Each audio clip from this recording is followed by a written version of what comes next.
Let's see another example of how the idea works. But this time I will use one of my tunes from my latest record. That way it's more of a real case and not just a sample tune. There are three interesting spots I want to show you. First, the beginning, where I play samba guitars for the harmony exactly like I showed you with the sequencer.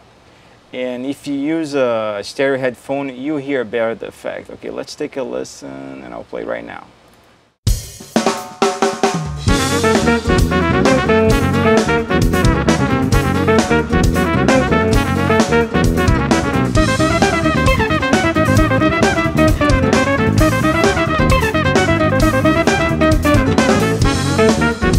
Stop for a second.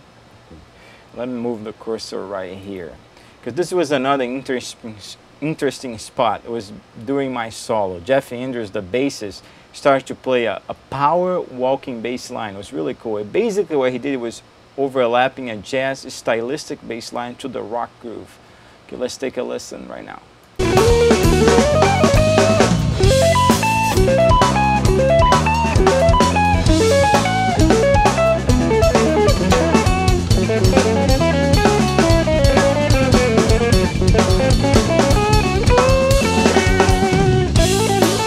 Stop for a second and let me position the cursor right there, because finally this is the coolest for me.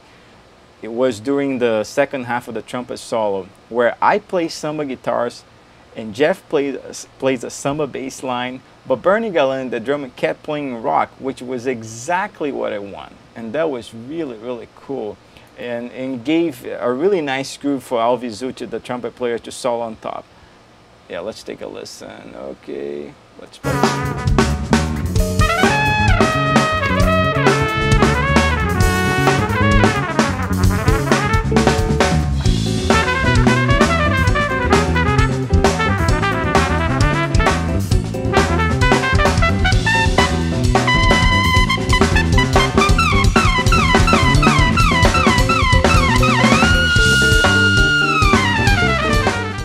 I hope this lesson gave you a new way of thinking next time you write a tune or arrangement.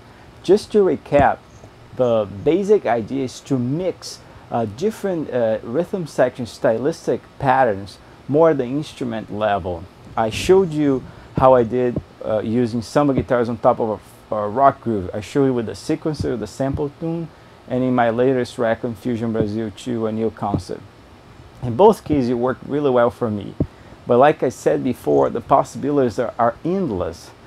You can mix walking bass lines with a rock groove like Jeff did on my record, or flamenco guitars with a blues shuffle feel, metal drums with a funky bass line, Latin beat with power chords, etc., etc. Whichever style you play, these ideas will certainly open a new window of possibilities. And really try to come up with something new regarding the rhythm section. Really dig into, not just use the patterns that you're familiar with. One thing I should warn you, sometimes it doesn't work. Sometimes the bass doesn't really sync well with the drums, or the guitars don't sync well with the bass. But what I do in this case, then I try to go back to more of a traditional approach, and I don't try to really, I try to still use the same patterns. But when it works, it certainly will give you a completely different flavor to your tunes. Thanks for watching this lesson.